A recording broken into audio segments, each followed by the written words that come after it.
اب تک کے جو اتر پردیش کے چناؤ کے نتیجے آئے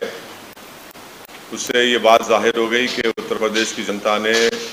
دوبارہ بی جے پی کو ستہ دینے کا فیصلہ لیا ہے۔ یہ جو فیصلہ لیا گیا ہم اس کی عزت کرتے ہیں، یہ عوام کا جنتا کا فیصلہ ہے، اور ساتھ ہی ساتھ میں اپنی پارٹی کے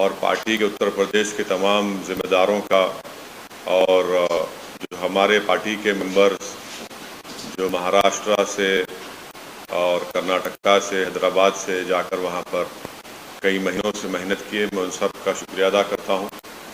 میں اتر پردیش کی جنتا کا بھی شکریہ ادا کرتا ہوں کہ جنہوں نے ہم پر اعتماد کیا اور ہمارے پرتیاشیوں کے حق میں اپنے ووٹ کا استعمال کیا۔